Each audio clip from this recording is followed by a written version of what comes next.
Raamattukoti on voittoa tavoittelematon yhdistys. Se sijaitsee Jerusalemissa Juudean vuorilla. Sen tarkoituksena on auttaa raamatunkääntäjiä ja tutkijoita syventämään Raamatun hepreankielisten tekstien ymmärtämistä. Opiskellessaan paikan päällä täällä Israelissa opiskelijat ymmärtävät paremmin vanhan testamentin aikaisia asiayhteyksiä. Täällä he voivat sulautua kulttuuriin, maantieteeseen sekä patriarkkojen ja profeettojen kieleen. And then we read in the 4th verse, on the 3rd day, Abraham lifted up his eyes and saw the place from afar. And so we're standing where Abraham stood. This ridge, if you're coming from Hebron, in the hills south of Jerusalem, this is the first view that you have of that hill where the Golden Dome is standing now, of Har Moriah. The reason we established the place was because I personally love the Hebrew text. I understand its nuances. I live the Hebrew text, having grown up in this country as one of the few Christians at that time. And it's just so powerful in the original, Jeremiah and Isaiah and so on. Now you read the translation, you say, it's just a minute. Something is missing.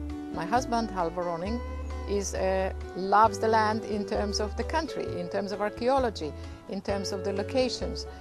But if we look up in the direction that I'm pointing now, you can see a cave about almost halfway up, and in that cave some scroll material was found. A national comes here and suddenly the word of God becomes alive to him. The places are alive to him. The plants, he understands what they mean. The figures of speech and the similes and all these things. He said, aha, now I understand. Tärkein Raamattukodin tarjoama palvelu on Jerusalemin Heprealaisen yliopiston kanssa yhteistyössä toteutettava 6 kuukauden mittainen opinto-ohjelma. Ohjelma on suunniteltu erityisesti raamatunkääntäjille ja käännöskonsulteille.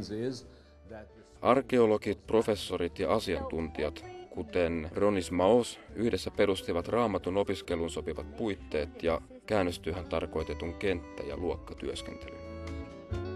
You know that in Hebrew, we have a word which is song. How do we say song in Hebrew? Shir. What is the plural of shir?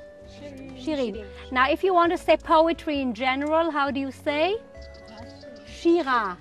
We train here at the Home for Bible Translators in the language of the Bible, the Hebrew Bible, the Hebrew, biblical Hebrew, and also many trips throughout the land, so that as much of the truth of the Bible will be kind of absorbed by the national translator, and then when he goes back he says, okay, I saw the one, I saw this plant, I saw this mountain.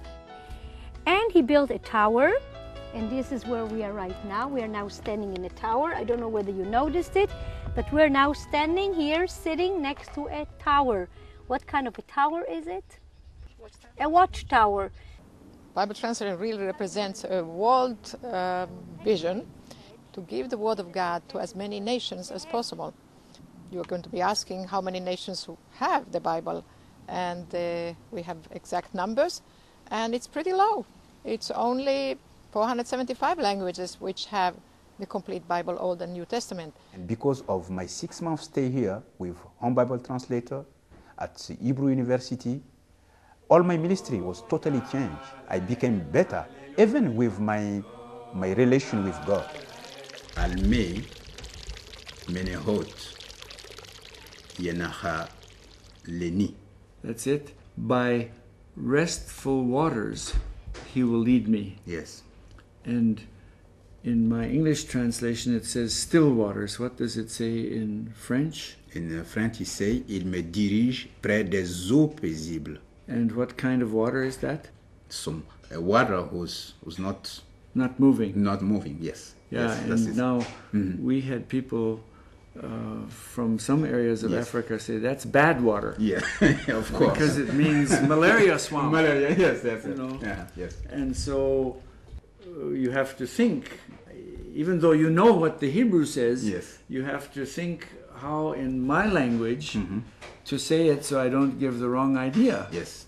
So I have heard of some translation, he leads me beside good water. Yes. so that you don't get the wrong idea. Yes. Before, I can just speak about Israel theoretically. I can just speak about according to what I read in the Bible, but not because of something I had experienced. And now, when I teach with knowledge, but also I teach with like someone who had a great experience of what he's teaching me about. We have been helping national translators to come to this land and study in our program. There have been more than 100 students, which means that there have been translators who can study in this program from 35 different countries, representing over 60 languages, and sometimes the ones who are coming are actually consultants, and so that all together we have had quite an impact.